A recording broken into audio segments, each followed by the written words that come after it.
본 방송은 영화 서울의 봄에 대한 스포일러를 포함하고 있습니다.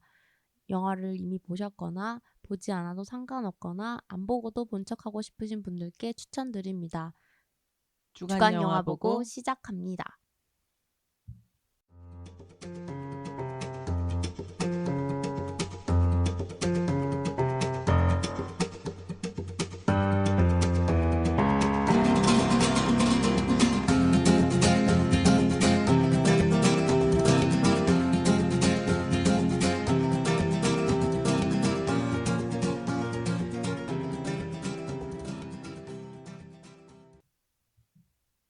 안녕하세요. 주간 영화 보고의 사회를 맡은 더덕후 더덕입니다. 안녕하세요. 스칼렛입니다. 안녕하세요. 박 실장입니다. 안녕하세요. 치정입니다. 아니고 지금 박 실장님은 헤르미온느와 즐거운 해피 베스트 타임. 해피 자고 있어요. 재우고 이미 목욕은 끝났습니다. 재우고 얼른 오실 거고요. 네. 지조님은 아마도 코로나에 걸리셨을 것 같다고 목이 아프시대요. 네. 근데 코로나 아닐 수도 있어요. 요즘 워낙 독감도 심해가지고 그래서 요즘엔 독감 주사도 맞고 백신도 맞아라. 독감도 백신이겠지만 어쨌든 아닌가? 독감은 백신이 아닌가? 독감 주사 있죠. 네. 그게 백신인가? 백신이겠죠? 그렇겠죠? 네. 사실 저 좀 그런 무식해가지고. 네. 저도 의학적인 부분에 있어서는 잘 이해가 안 돼가지고 사실 코로나 백신도 처음에는 왜 막 사람들이 설명을 해줬었잖아요. 백신에 대해서 처음에 이해가 잘 안 됐는데 이제 코로나 같은 경우는 코로나 통치 기간이 길었잖아요. 통치 거의 코로나한테 지배 기간이 전 세계가 그 코로나 강점기. 그러니까 네. 요새 출장 다니느라 해외 좀 나갔는데 너무 기분이 이상하더라고요. 그렇죠. 너무 이상해. 외국인들하고 만나고 공항에서 보고 이런 거 자체가 너무 기분이 이상해. 아, 풀렸구나 싶고. 풀리 좀 됐습니다. 그쵸. 좀 됐는데. 네. 맞아요. 통치 기간이 너무 길었다. 그리고 전 세계가 다 영향을 받으니까. 너무너무. 근데 요즘은 또 다시 감기가 많이 독해지고 좀 그래가지고 그런지 사람들이 대중교통에서 요즘에 마스크 많이 써요. 네, 맞아. 저도 기침 나올 것 같은 마스크 들고 다니거든요. 아, 들고 다니던가요? 네. 왜 자꾸 본인을 3인칭화 시키죠? 아, 그러게. 들고 다니더라고요. 누구 말투지 이게? 모르겠네요. 그래서 지조님은 불참하셨지만 네. 나중에 한 줄 평 때 전화 연결을 하도록 하겠습니다. 목이 괜찮다고 하시면. 목소리가 좀 나오겠다 하시면은 전화 연결해서 목소리를 잠깐 듣겠습니다. 왜냐면 영화를 다 보셨거든요. 심지어 독전2도 저희보다 훨씬 빨리 제일 보셨고 먼저 봤지. 네, 제일 먼저 보셨고 다음 영화. 그리고 서울의 봄도 되게 비교적 빨리 보셨던 걸로 기억하거든요. 서울의 봄은 제가 근데 이 중에서는 제일 빨리 봤어요. 근데 극장 가기 힘든데 네. 이제 시간 빼서 극장 다녀오셨기도 했는데 이제 맞아요. 녹음 못 와서 아쉽다고 하십니다. 두 영화 다 하고 싶은 말이 되게 많으셨었는데 일단 독전2 같은 경우는 정말 가차 없이 얘기하겠다. 이거에 대해서는 어떤 의미인지는 구체적으로 지금 얘기 안 하겠습니다. 그리고 서울의 봄은 재밌었다. 라고 하셨어요. 서울의 봄은 뭐 이미 영화 많이들 보셨을 거예요. 왜냐면 지금 이 녹음 시점에서 관객 수가 한 327만 명 정도 돌파했다고 나왔거든요. 500만까지는 가겠네요. 그죠? 네, 근데 지금 저희가 녹음을 토요일에 하고 있는데 만약에 주말 이후에 이제 데이터가 집계가 되면은 이번 주에 또 많이 올라올 것 같아요. 이제 입소문 좀 났기 때문에. 네, 제 생각에도 이번 주에 그리고 추웠잖아요. 맞아. 원래 계절이 너무 덥거나 너무 추우면은 영화관에 은근히 관객들이 많이 몰려서 11월 22일에 개봉했습니다. 오늘 11월 20일에도 개봉했고 오늘 12월 2일 녹음일인데 원래 예전 코로나 전 같은 경우는 개봉하고 첫 2주가 엄청 중요했거든요. 왜냐면 그 앞에 광고를 엄청 때리기 때문에 개봉 첫 주 스코어, 다음 주 스코어가 거의 많은 그 볼륨을 차지했는데 양을 차지했는데 사람 수가 이제는 광고도 그렇게 많이 하지도 않고 타겟 광고만 많이 하고 입소문 위주로 나가서 흥행을 한다고 쳐도 길게 가는 것 같아요. 얇고 길게. 앞에 확 들어오는 게 아니라. 대신 이제 뒤에 들어올 영화들의 그 어떤 점유율을 뺏어가면서 그치. 그렇게 길게 통치하는 거죠. 또 이것도. 그런 구조로 요새는 에이, 가더라고요. 맞아. 사람들도 이제 재밌대 검증된 것만 보려고 하고 그래서 이제 대화거리가 생겼을 때 끼고 싶으니까 또 보러 가는 게 많잖아. 맞아요. 영화는. 맞아요. 그런 것 같아. 근데 요즘엔 또 사람들이 이제 개봉하고 한 달 반 정도 지나면은 보통 OTT에 올라오거나 그쵸. 아니면 OTT에 안 올라오더라도 이제 사람들이 대충 내용을 다 알잖아요. 근데 이 영화 같은 경우는 제가 되게 정말 스마트하다고 느낀 게 이 영화는 사람들이 다 아는 스토리예요. 다 아는 스토리라서 설명을 해줬다고 해서 영화적 재미가 그죠. 봐야지 되는 영화지 이거. 네, 예상이 되는 영화가 아니고 봐야지 되는 영화여가지고 그래서 더 영화가 잘 될 수밖에 없을 것 같아요. 맞아. 사람들이 영화 내용은 모르는 사람이 없어요. 이미 전두환의 결론, 노태우의 결론을 우리가 다 알고 시작하는 거기 때문에 네. 그래서 너무 열받더라고요. 아, 그쵸. 그걸 또 과정을 통해서 보니까 그리고 사실 영화 보면서 전두환이랑 노태우에 대한 화도 나지만 이 정말 아군에 대한 이 화가 너무 많이 나지 않습니까? 이 무능한 군에 대한 네. 그 국방부 장관을 비롯한 그 네. 무능한 별들과 똥별들이라고 똥별들에 대한 화가 또 많이 나더라고요. 네. 이게 사실 그래서 그런 거 보면서 아 이게 진짜 한편으로는 나쁜 정치인, 나쁜 사람은 주변 사람들이 만드는 것 같아요. 주변 사람들이 동조 아닌 동조 혹은 뭐 협조 아닌 협조를 통해서 그 사람들이 활개를 치는 게 아닌가. 그치.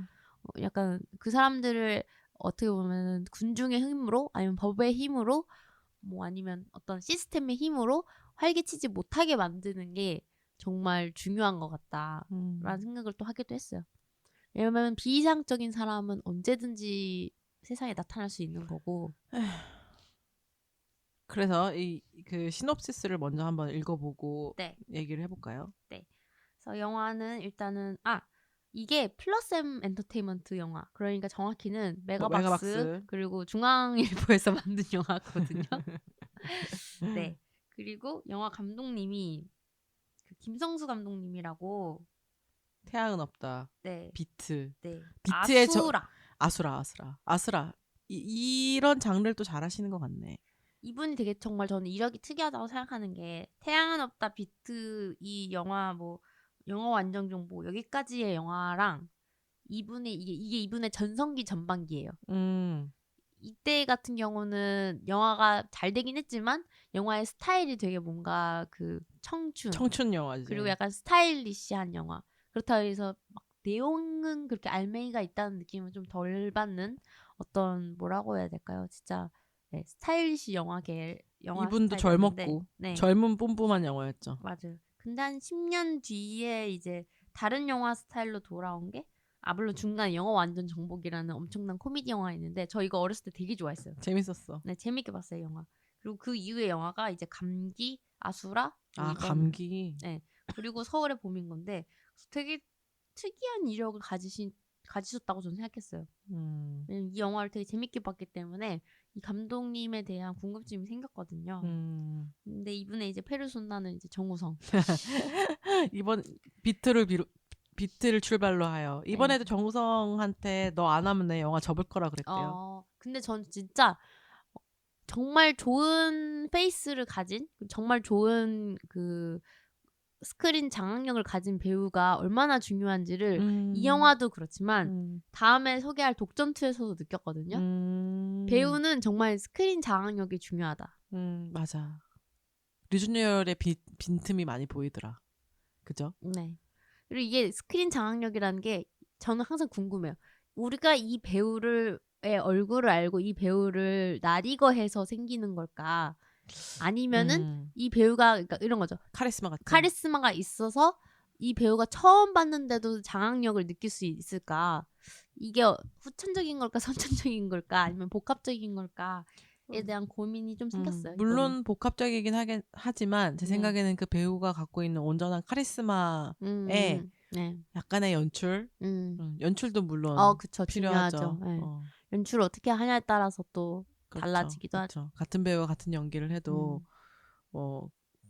그렇죠. 네. 그래서 연출을 잘하는 감독이 있으면은 배우들이 그 감독한테 더 저 좀 잘 좀 찍어주세요. 저 좀 써주세요. 유명한 감독들한테는 공짜로 붙잖아요, 배우들이. 그쵸. 네. 예를 들면 쿠엔틴 타란티노라든지 이런 감독들 같은 경우는 감독이 영화를 만들면서 배우한테 어떤 그 파워를 주잖아요. 매력을 만들어내주잖아요. 그러니까 배우들 입장에서는 뭐 이 영화에서 받는 개런티보다도 이 영화에 출연함으로써 얻는 나의 어떤 배우적인 가치? 내가 그 감독 이름이 생각이 안 나는데 미국 감독인데 그 감독은 자기 영화는 작품상이나 뭐 연출상 이런 걸 받진 못하는데 항상 배우가 상을 받아. 그 감독이 디렉팅을 하면 배우가 항상 아카데미 뭐 주연상, 나무주연상, 여우주연상 이런 거 받는 감독이 있었거든요. 내가 나중에 한번 검색해서 알려드릴게요. 그래서 그런 기억이 안 나. 그런 감독들이 있어. 그러니까. 그래서 어쨌든 감독이 만들어내는 것도 있지만 배우가 만들어내는 것도 있고 이제 상호작용이 잘 돼야 된다. 그래서 이번에 서울의 봄은 이제 격까지 얘기를 끝내고 말하자면은 둘 다 약간 성공한 것 같긴 한데.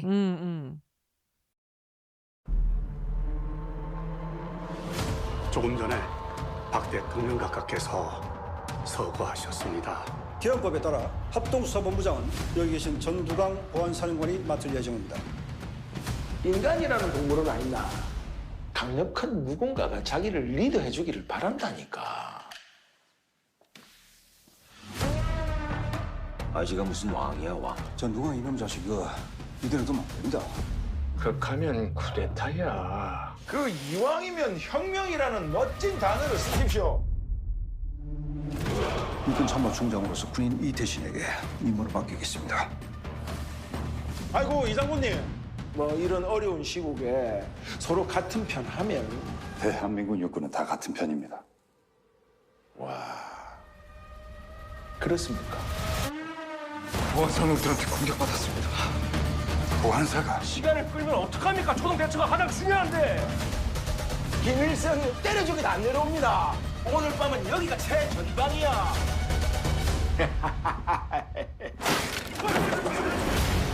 열차가 앞만 보고 달리는데 여기 뛰어내릴 사람 있습니까? 너희가 지금 서울로 진입하면 그 즉시 전쟁이야. 놈들 멈출 생각이 없는 것 같습니다. 그래, 사살인마 사살! 오늘 밤 승부처는 누가 먼저 서울로 전투병력을 진입시키는가에 달려있다. 뭐 어떻게 하시려고? 전두강이 잡으러 가야죠. 반란군은 들어라. 공장을 회장하고 저항하라.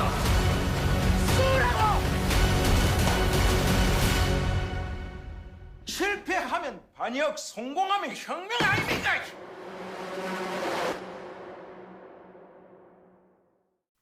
우리 정우성님 중후하신 정우성이 되어 나타났습니다.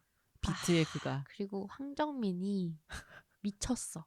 근데 황정민도 미쳤지만 다른 배우들도 미치긴 다 했는데 잘하더라고요. 그 마지막 장면 웃는 장면요? 네. 뭐 그런 거라든지 아니면은 본인도 사실 좀 고민하고 무서워하는 장면이 있었잖아요. 그 전두환이? 네. 전두광이? 네. 전두광이 이제 혼자서 그 집에서 바둑도 이렇게 놓고 약간 그 부분에서는 본인도 되게 좀 망설이는 것 같은? 그러니까 하루의 망설임이었지 그건 근데. 근데 어쨌든 그런 장면들을 배치를 해줘가지고 정말 싫어하고 혐오스러운 인물이지만 어찌 보면은 왜 우리도 외국 영화들 중에서 나치랑 그 누구냐 아돌프 히틀러에 대한 어떤 그 모습들을 그려낸 영화들도 많잖아요. 근데 그거는 그 사람을 어떤 찬양하고자 하는 의미가 아니라 그런 사람도 인간이었고 사실은 두려움이 있는 사람이었다. 근데 어떻게 하다가 이 사람이 이렇게 높은 자리에 그리고 지배적인 자리에서 사람들을 그렇게 죽일 수 있었냐라는 과정 속에서 보여준 것 같거든요. 사실 저는 이번에도 그걸 느꼈어요. 전두광 별거 아닌 인물이야 어떻게 보면. 이런 말도 안 되는 계획을 세워가지고 어떻게 보면은 뭐 대단한 계획일 수도 있지만 성공했기 때문에 하지만 이제 이거는 결과론적인 거잖아요. 실패했다고 가정을 하면은 허접한 계획이에요 사실은. 그러니까 밑에 따라붙어서 서포트하는 멍청한 놈들이 있기 때문에 성공하는 거고 그리고 더 도와주는 건 사실 무능한 반대편인 거다. 진짜 무능한 반대편 때문에 전두환 같은 애가 나타나는 거죠. 하룻밤 만에 쿠데타가 성공하는 거 이거 쉽지 않죠. 아무리 물밑 작업을 했다 하더라도 이거는 뭐 전 세계적으로도 쉽지 않은 케이스라고 생각해요. 다 재웠어? 일찍 자네. 우리 잘 재우고 오셨네요. 네. 저희가 방금 전까지 얘기했던 게 이제 아주 인사 좀 하면 안 될까요? 네네. 얘기를 해주려고 했죠. 네. 안녕하십니까, 박 시장입니다. 눈을 감으면서. 헤르미온느를 재우고 왔습니다. 이제 뭐 프로네. 잘해. 20분 만에 재우고 왔습니다. 나 이제 갔다 올게요. 출장. 열심히 애기 잘 보시고. 무슨 얘기하고 있었는지 얘기해 주세요. 저희가 방금 전까지 이런 영화들을 만들게 되는 것들은 이 영화도 그렇지만 왜 서양 쪽에서는 히틀러 관련된 영화들이 되게 많잖아요. 근데 히틀러에 관한 영화를 만들었다고 해서 이제 히틀러의 어떤 면모를 뭔가 이렇게 칭찬한다든지 찬양한다기보다는 보통은 이제 이런 사람도 이런 식의 어떤 허점과 약점이 되게 있는 일반인이었는데 주변에 있는 사람들이 이 사람에게 이제 말도 안 되는 권력을 부여함으로써 이런 식으로 된다라는 걸 보여주는 것 같다. 이 영화도 사실 과정이 어이가 없잖아요. 솔직히 보면서 약간 이게 이런 식으로 된다고? 이렇게 쉽게? 한 나라가? 그러니까. 근데 보면 전두광이 말도 안 되는 거 계속 밀어붙이거든요. 네. 다른 사람들이 또 이거 말도 안 돼 하면서 다른 대안이 생각이 안 나고 대안을 얘기를 하더라도 얘한테 씨알도 안 먹히니까 계속 끌려가잖아. 나는 그것도 진짜 이래서 전두환 밑에 사람이 많았고 그리고 전두환이 사람들을 잘 챙겼다잖아요. 다 한 자리 해먹이고 계속 끊임없이. 그래서 자기 세력들이 다른 애들을 또 잡아먹게 계속. 네. 그러니까 자연사를 할 수 있었던 거죠. 그러니까요. 그래서 영화 보는 중간에 이 전두환이 히어로화되면 안 되는데 뭔가 전두환의 카리스마가 너무 센 거야. 그래서 그렇진 않았는데. 근데 그런 순간이 약간 있었어 나한테는. 그러니까 그 사람이 멋있다가 아니라 이해를 한 거지. 그러니까 카리스마가 있고 강해 보인다. 네. 그렇게 이해하시는 분들도 많죠. 이미 아직 많죠. 어르신들 중에는. 근데 카리스마가 제가 느끼기에는 정치를 하는 사람들은 대부분 다 카리스마는 있어요. 카리스마 없는데 정치를 한다는 거는 그 사람이 진짜 말도 안 되게 운이 좋거나 아니, 카리스마가 그 사람이 있다는 게 아니라 네. 있어 보이게 느껴진다고 사람들한테. 저는 네. 다 있다고 생각해요. 있기도 하고. 저는 리더의 역할을 하는 사람들은 다들 카리스마는 있다고 생각하는데 카리스마를 저는 긍정적으로 부정적으로 생각하지 않고 그냥 카리스마라는 거는 사람들을 압도하는 어떤 그런 힘이라는 건데 사람들을 압도하는 힘을 가지니까 장군이 될 수 있고 사실은 그런 자리까지 오른 건 맞는데 저는 그거에 대해서 긍정적이라고 생각하진 않고 그냥 뭐 있는 건 사실이니까 저는 영화적으로 그 감독이 연출한 것도 그런 차원에서 연출했다고 생각해요. 맞아요. 그래서 그 선타계를 잘 하더라고요. 여기서 좀 더 삐끗하면 더 이렇게인데 이런 느낌이 드는 선까지 나는 느꼈거든요. 그래서 그게 참 영화의 장점이지 않을까? 너무 영화적이지도 않고 너무 현실적이지도 않고 그런 거 잘 한 것 같은 느낌이. 그 남자들이 환상 같은 거, 그러니까 우리 부모님 세대들은 권력이라는 것에 대한 어떤 권력과 출세, 야망 이런 것들에 대한 강한 욕망이 있던 세대잖아요. 그래서 그렇게 한 시대에 힘을 가졌던 사람들에 대해서, 권력을 움켜쥐었던 사람들에 대해서, 카리스마 있었던 사람들에 대해서 뭔가 환상을 가지고 맞아. 마음속으로 미화하는 경향이 있습니다. 맞아. 네. 그래서 그런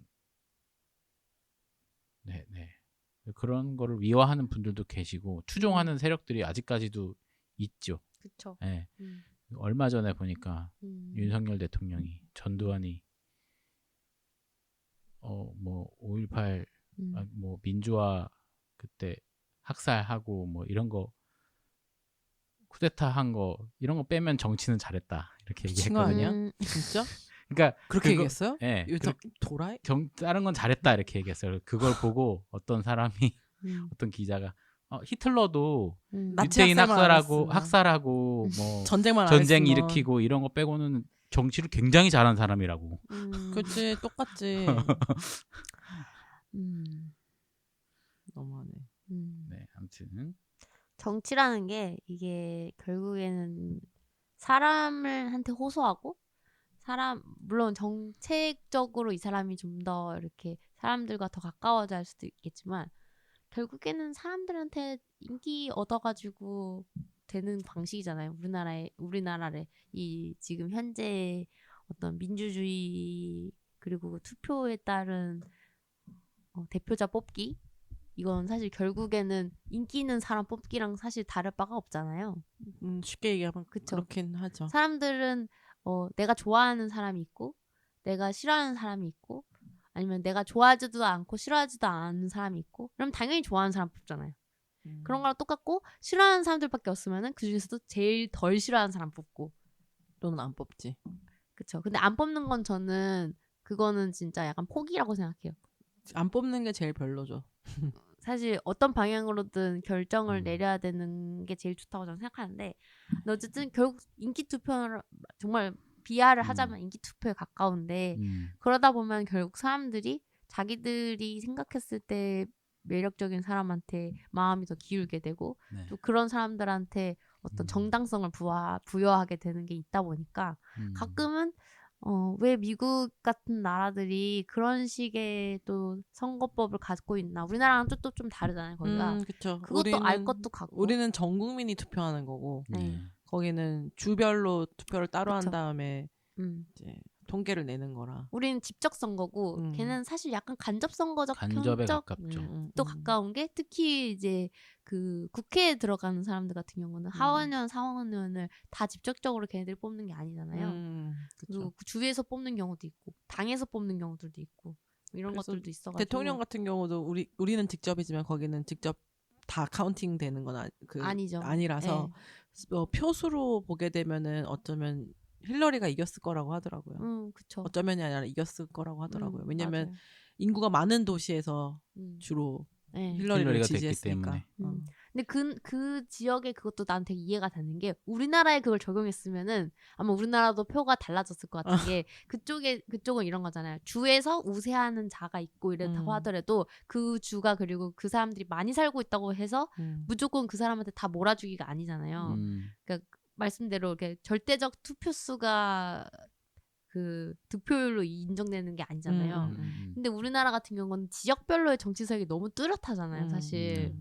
뭐 해외도 미국도 그런 건 사실이지만 지역별로 정치 세력이 뚜렷한데 대표자를 이제 절대적 투표수에 맞춰서 득표를 시킨다면은 반전이 없겠지 우리나라도. 네. 그래서 지역별로 해가지고 하는 것도 괜찮겠다. 그런 생각도 들고. 대통령은 어떨지 모르겠네요.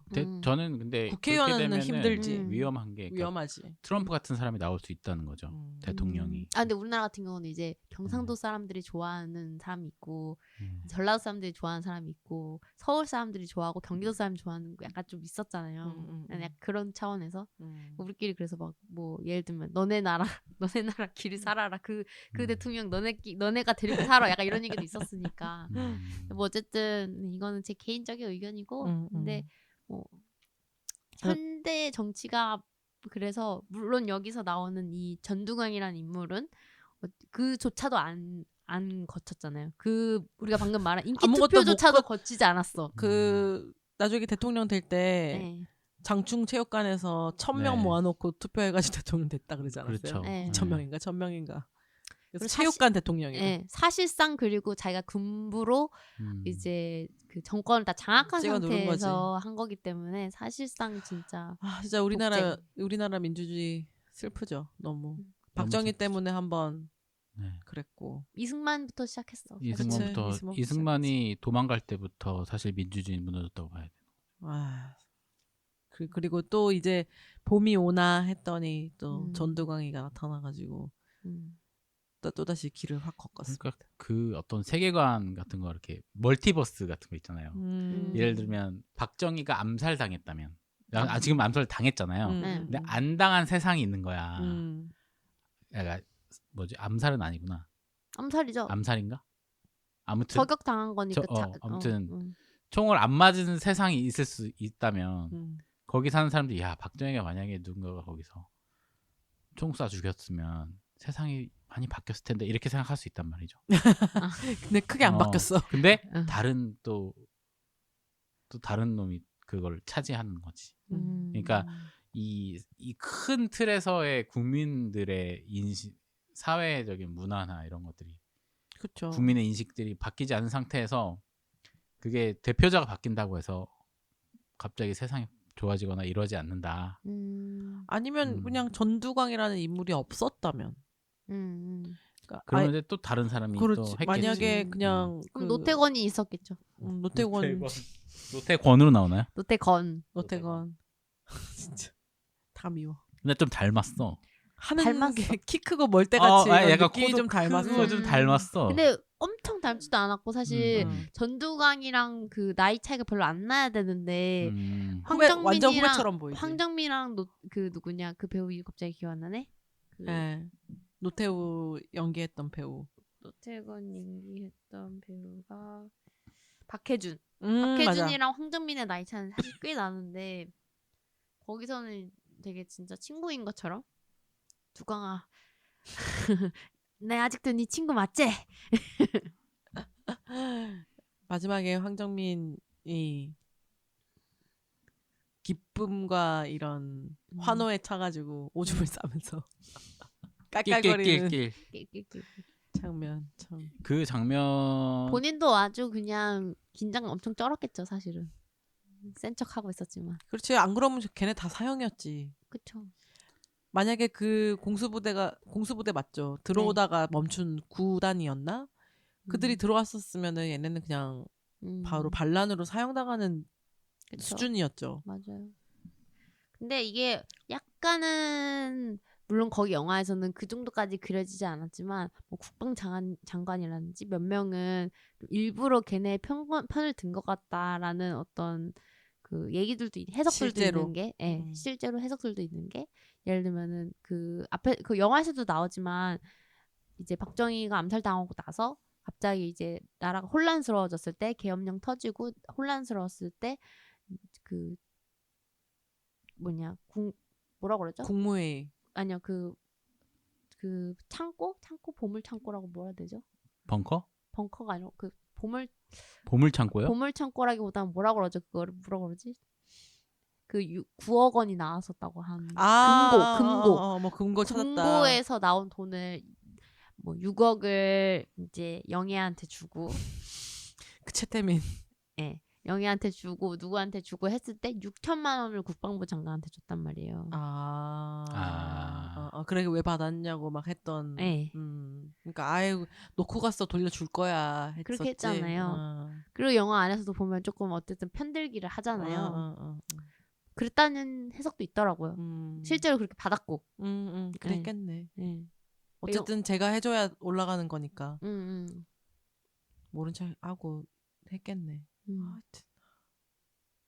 뭐 진실은 이미 죽고 없어진 사람들이 진짜로 알겠지만 돈을 일단 받은 사람들이 그렇게 있고 그 참모총장하고 네.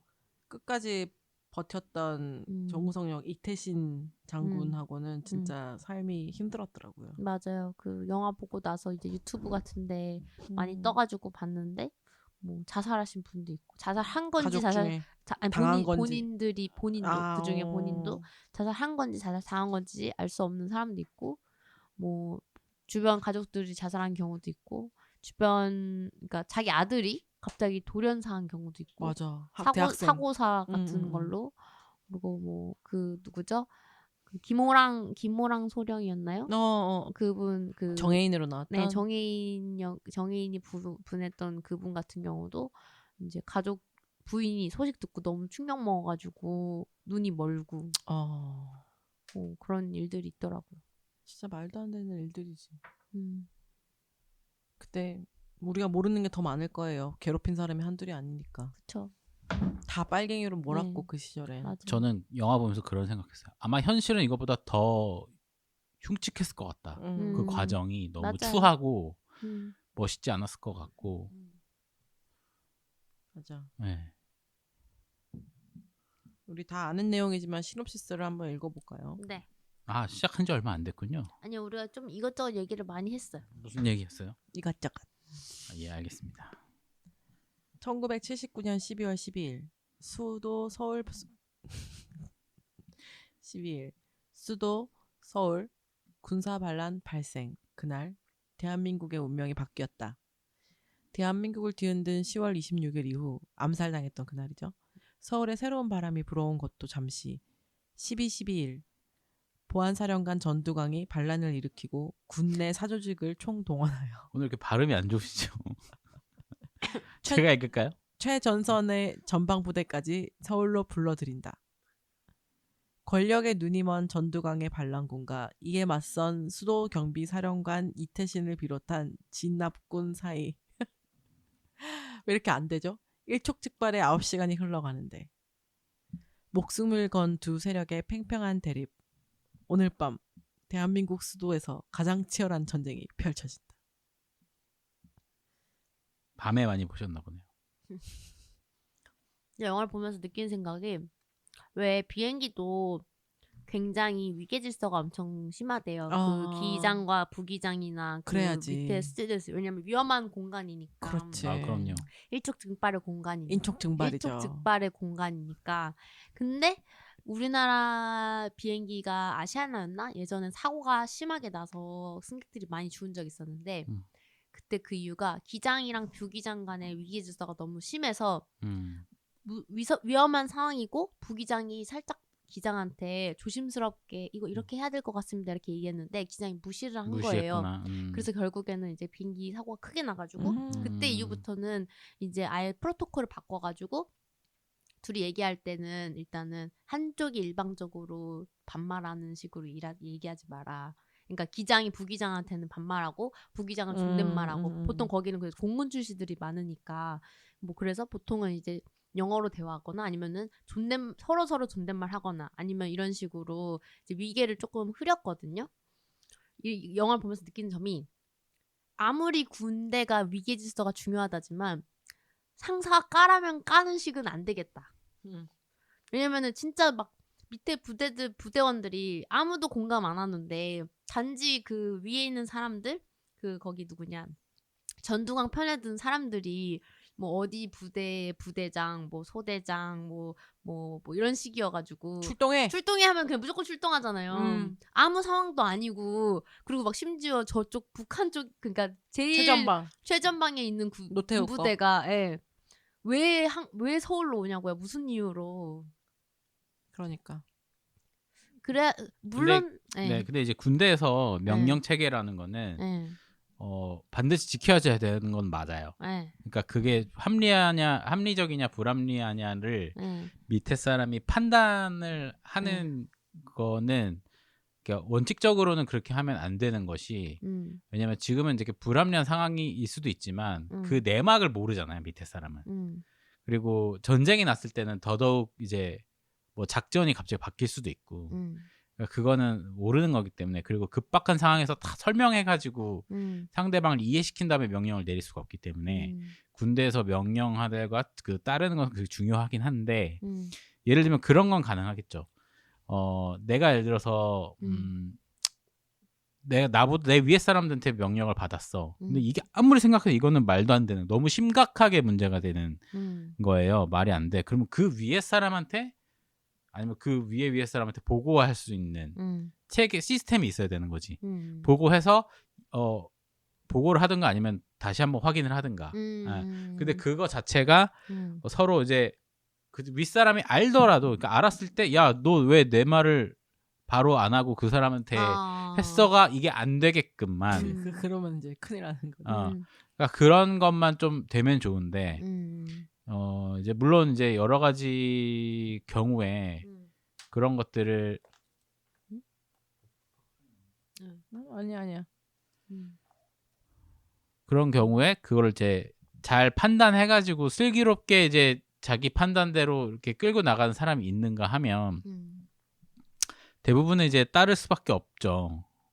그래서 그 따라야 되고, 예, 기본적으로 그렇기 때문에. 근데 여기서 영화에서도 보면은 자기도 애매하니까 또 뭐 확인하고 막 이런 과정이 좀 있지 않았나요? 뭐 다른 사람이 또 거의 없었어요. 여러 군데서 연락이 와서 네. 그랬을 때 막 고민하는 모습을 보여주잖아요. 근데 그건 이제 여러 군데 연락 온 거는 이제 하나회가 자기들이 뜻대로 안 될까봐 아는 인맥들 총 동원해가지고 막 인맥에다 호소한다든지 이런 식으로 해가지고 자기들 편에 서달라 이런 식으로 이제 연락하는 걸로 여러 곳에서 연락은 왔다 이런 식으로 나오는데 그거 아니고 이제 뭐 예를 들면 거기서 나오잖아요. 그 공수부대 같은 경우도 공수부대 그 사령관이 있었잖아요. 사령관이 사실은 그 네. 이제 진압군 편이었잖아요. 네. 근데 반란군의 부대의 그 소대장이었던 사람이 너네 부대 출발해 하니까 사령관 뜻 어겼잖아요. 라디오 그냥 꺼버리고 네. 갔잖아. 네. 그래서 막 그 공수부대 사령관이 나중에 이제 배신당하고 그 사람은 근데 더 심각한 게 그 사람은 이제 후기 역사에서도 이제 많이 고통을 받기도 했지만 그때 뭐 노태권 밑에 있어가지고 배신했던 그 누구죠? 무슨 박희도였나? 무슨 그런 이름이었던 것 같은데 도희철? 뭐 그런 이름이었던 것 같아. 그 사람 같은 경우는 실제로 사령관이 그 사람이 이제 실제 역사에서 실수를 해가지고 엄청 거의 군복 벗어야 될 급의 실수를 했었는데 그때 당시에 사령관이 감싸줘가지고 그거를 이제 목숨을 유지한 수준의 그런 사고를 쳤었대요. 그런 사령관을 배신 때린 거야. 자기 권력과 야망에 눈이 멀어가지고 아주. 우리나라 그런 사례가 참 많은 것 같아요. 보면. 이거 보고 근데 저는 이 그런 그러니까 진압군 편이 있고 전두광 편이 있잖아요. 반란군. 결과적으로. 네. 근데 이게 참 그들도 고민을 참 많이 했을 것이 별 생각 없다가 이렇게 명령을 받아서 어쨌든 결정을 했어야 될 거 아니에요. 근데 무엇을 선택하든 하나는 자기가 출세하고 보신을 할 수 있는 선택이고 하나는 그냥 거의 파멸이야. 내 인생이 완전 망가질 수 있어. 근데 그 하루에는 확신이 들기는 쉽지 않았을까요? 확신은 안 들죠. 근데 어쨌든 선택을 했어야 될 거 아니에요. 그러면은 그 순간에 그 몇 분밖에 안 되는 순간에 그 자기 인생을 걸고 선택을 했었어야 되는 거죠. 이게 옳은 거는 알겠다고 쳐도 이건 옳은 건 알겠지만 결국에는 왠지 이쪽이 질 것 같아. 그랬을 때 과연 그 사람들이 정의의 편에 설 수 있었을까? 쉽사리 이쪽이 더 전두광 쪽이 더 우세하다고 판단됐을 때 일제 식민 시대랑 똑같은 거 같아요. 그러니까요. 근데 그때에 비해서는 전두광이 그렇게까지 우세한 상황은 아니었는데 왜냐면은 너무 그 하룻밤 만에 갑작스럽게 막 우르르 연락 오긴 했지만 그 우리야 영화를 보는 관객의 입장이니까 이거를 이제 전지적 관점에서 이렇게 올려다볼 수 있었지만 그 상황에 몰려있는 사람들은 사실 무슨 상황인지 돌아가는 것조차도 가늠이 안 됐을 것 같고 왜냐면 자기 부대의 일이야 자기가 알지만 다른 부대들이 어디 얼마큼 가고 있다 이거를 다 알고 있는 사람은 도청하고 있던 그 사람밖에 없었을 것 같은데 그러니까 모르니까 그걸 선택하기가 굉장히 힘들었을 거라고요. 그러니까 본능에 의지해서 선택할 수밖에 없는 거예요. 그래서 그 다리 그 막았던 부대 있잖아요. 나중에 처음엔 막으려고 했다가 전화 받고 그 이공수인가? 다리 열어주잖아요. 그 부대가 어디지? 하여튼 그 무슨 다리 있는데 그 지역에 있는 부대였어요. 양평 뭐 이런 거 뭐 아무튼 그쪽 이름이었어요. 네. 하여튼 지방 쪽. 거기 사람이 대표적이지. 그냥 전화 한 통 받고 그냥 그 처음엔 당연히 그 못 가게 해야지 했다가 전화 받고 이거 나의 내 몸보신과 상관이 있겠는데 이거 줄 서야지 되겠는데 진짜 지금 대통령 이상하고 뭔가 이거 구태타 나는 거고 그러면 자기 자리도 완전 흔들리는 거고 계산기 바로 두드린 거잖아. 다 아마 그랬을 거예요. 그 정도 전화 받고 다 계산기 두드릴 수 있었을 거예요. 특히 군인이라면 그 하나의 정체나 힘에 대해서도 조금 느끼고 그리고- 있었을 거고. 그리고 막 사단장급 정도, 그러니까 별을 달 정도나 대령급이 되려면 어느 정도 자기도 그 정치 과정 속에서 약간 비겁한 선택도 해가면서 그 자리에 올랐을 거거든요. 군인으로서. 그렇기 때문에 그런 선택을 할 가능성이 더 높다고 저는 판단합니다. 네. 그리고 그것도 있어요. 하나회가 딴 것도 있지만 이제 여기서 보면은 뭐 노태건도 그렇고 처음에 하나회가 일단 박정희가 만든 거나 다름없는 단체였는데 박정희가 이제 그 키우고 자기한테 약간 충성하는 젊은 군인들 위주로 했고 근데 그 젊은 군인들이 하필이면 또 이제 육사 출신이라든지 해가지고 자기들한테 충성할 수 있을 만한 그리고 충성했을 때 그러니까 나중에 이제 키워 놓으면은 또 높은 보직에 올라가서 자기들을 또 잘 보위할 것 같은 애들을 위주로 뽑았기 때문에 애초부터 하나회라고 하는 집단 자체가 이제 그 군에서 중요 보직들에 있는 사람들이란 말이에요. 그러니까 이제 이 사람들이 함께 뭉쳐서 이제 했을 때 올 수 있는 부대들이 또 이제 강력한 부대들이었던 거고. 그렇지. 그러다 보니까 이제 더 이걸 하기가 쉽지 않았던 거죠. 그래서 일부러 이제 그 육군 참모총장도 처음에 이태신을 이제 당신밖에 없다 했던 이유도 너무나도 하나회라는 이 조직이 중요 보직들에 다 서 있고 이 사람들이 그냥 한꺼번에 힘만 합치면은 이제 잘 될 수 있을 가능성이 잘못될 가능성이 높으니까 이제 이태신을 불러들인 거였는데 이제 사건이 이렇게 되니까 또 쉽게 넘어간 거죠. 네. 근데 그 뭐 한 사람 두 사람의 이렇게 영화만 보면은 뭐 이렇게 여기서 주로 빌런으로 나온 사람들이 있잖아요. 국방부 장관이라든지 뭐 그 누구냐 차 마시면서 참모총장이라든지 이런 사람들 보면은 이 사람들만 빌런 같이 보이지만 진짜 이렇게 숨어져 있는 뭐 직접적으로 중요한 역할은 안 했지만 약간의 빌런들이 있었을 거 아니에요. 그래서 보면서 참 이런 걸 다 막을 수 있는 장치가 없었나 이런 생각도 그러니까 들고. 그 허점을 전두광은 파악을 했던 거고 왜냐면 전국의 모든 군의 정보를 다 갖고 있어 보니 별거 없네. 이렇게 돌아가는구나를 다 알게 됐죠. 그러니까 그게 원래 이제 보안사에서 그 이제 군 정보만 아마 다뤘던 것 같아요. 보안사라는 게 물론 이제 보안사 그때는 군 정보가 사실은 이제 그 민간의 정보도 어느 정도 섞여 있었겠지만 근데 중앙정보부장이라는 그 더 높은 정보 관련된 직이 있었잖아요. 근데 그 사람이 박정희를 쏘고 체포되면서 그 자리가 공석이 됐어요.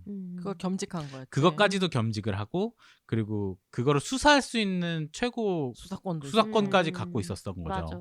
그렇다는 거는 정보와 수사권 그리고 그걸 자기가 사법권을 가진 거지. 그때 군대. 게다가 군부대라는 엄청난 힘도 있고. 무서운 게 없었지. 그러면은 자기는 이거는 나한테 온 기회라고 생각했을 것 같아. 전두광 같은 사람이. 그러니까 계엄사령관을 대통령이나 장관의 허가도 없이 자기가 맘대로 그렇게 그 납치하듯이 데리고 가가지고 자기 쪽 거기다가 그냥 묶어놓고 아니 그 대통령 목에 총만 안겨놓지 사인하라고 지금 협박하는 거잖아 계속. 그쵸. 정말 마치 진짜 정말 그 옛날 뭐 왕조 시대 때 왕이랑 뭐 신하들이랑 아니면은 왕이랑 그 외의 인물들이서 하는 어떤 반정 이런 걸 볼 때 그런 어떤 야만스러움이 이 뭐 이때 엄청나게 느껴졌고 저 때는 12.12 사태라고 배웠거든요. 그렇죠. 근데 이제 우리가 같은 시기에 교과서가 이렇게 편찬됐던 시기가 같아가지고 이제 12.12 사태라고 부르는데 지금은 또 다르게 부른다고 하더라고요. 12.12 뭐 반란 뭐 이런 식으로 배운다고 하더라고요. 사태 이렇게 아니고. 네. 왜냐면 사태라는 말이 되게 애매한 단어잖아요. 사태는 그냥 이벤트라는 일이 있었다. 무슨 일이 있었다. 그러니까 한동안 그렇게밖에 쓰지 못하다가 이제는 확실히 그게 이제 지금은 12.12 군사반란 이런 식으로 표현한다는 거죠. 표현을 하게 되고 사실은 쿠데타인데 정확하게. 그쵸? 완전 쿠데타지. 그래서 12.12 군사반란 이래가지고 영어식 표기도 쿠데타 오브 디셈버 12th 쿠데타 하니까 떠오르는 가수가 있습니다. 백병 아닙니까?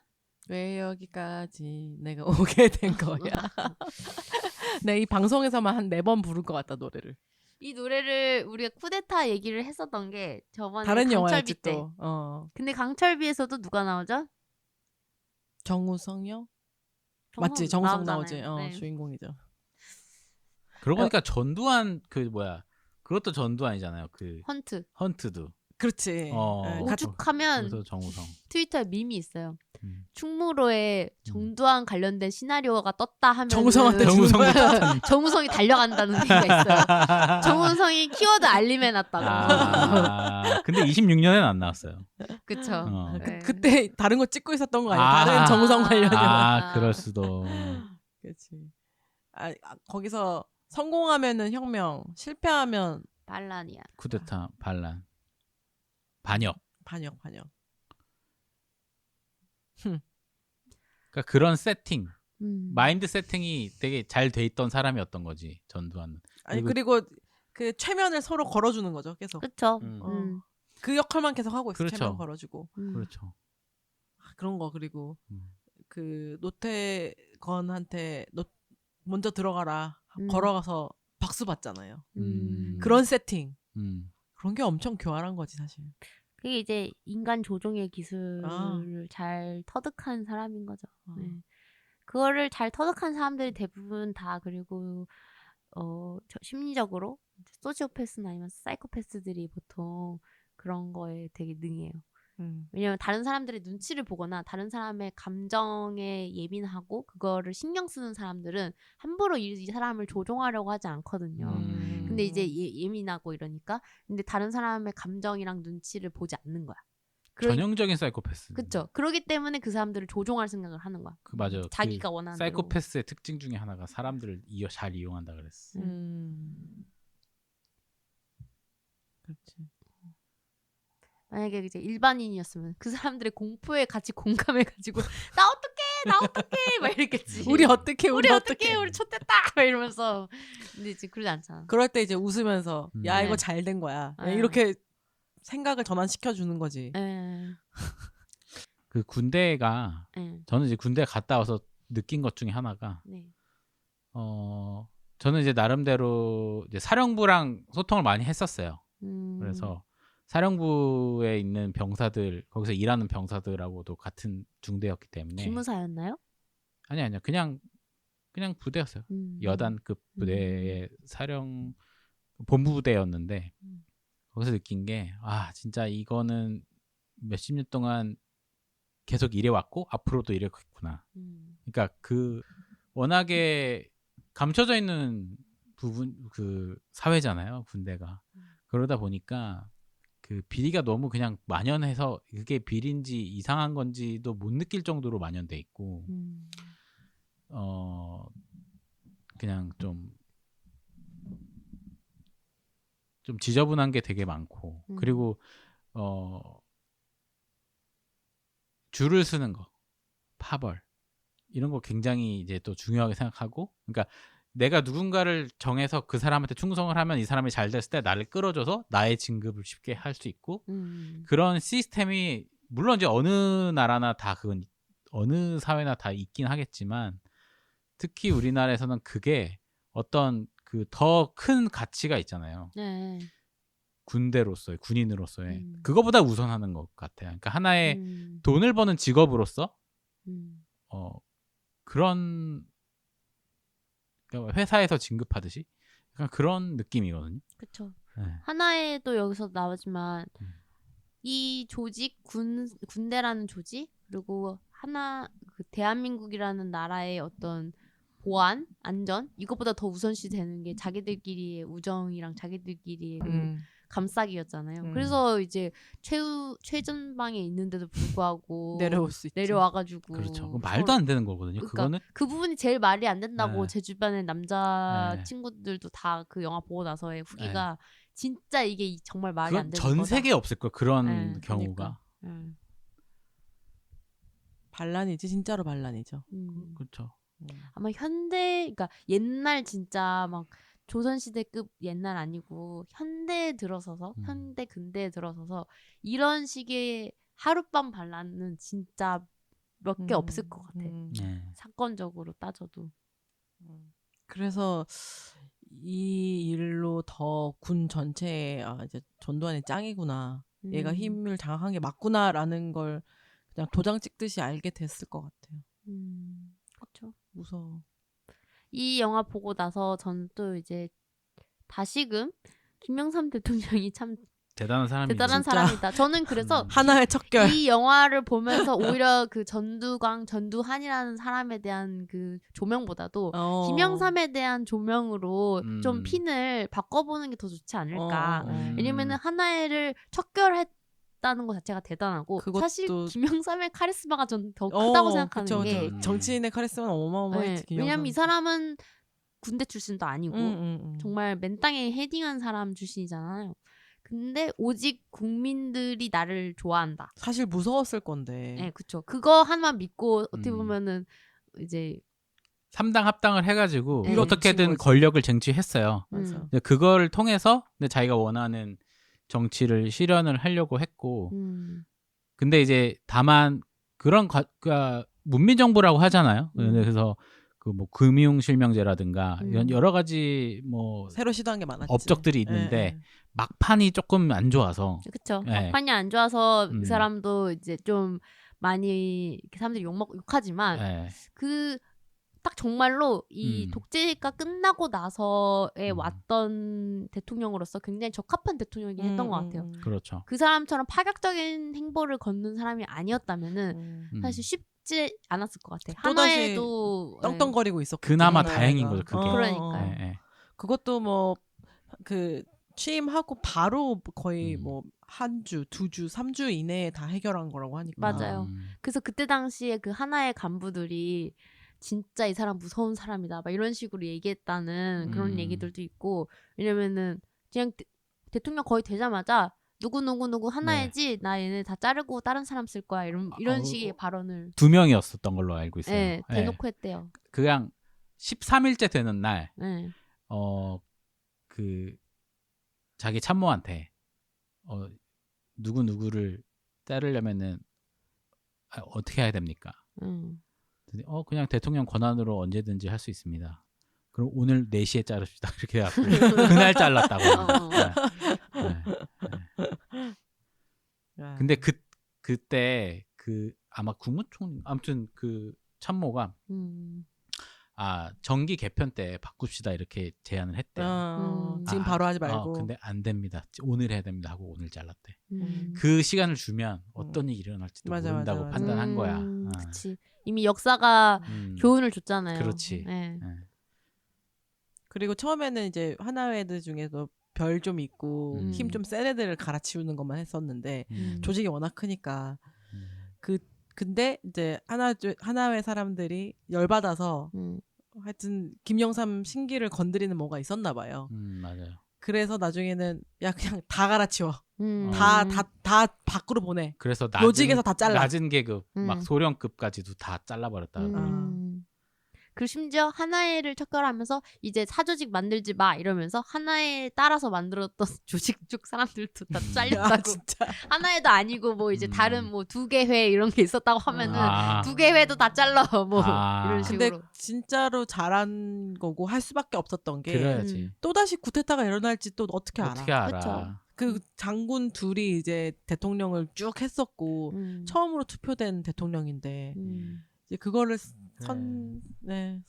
막은 거죠. 콩고물 조금만 묻어도 그냥 다 잘라버린 거지. 사조직이 없었어야 맞지 군대는. 자기가 군대 짱이어야 되는데 대통령이니까. 짱이야죠.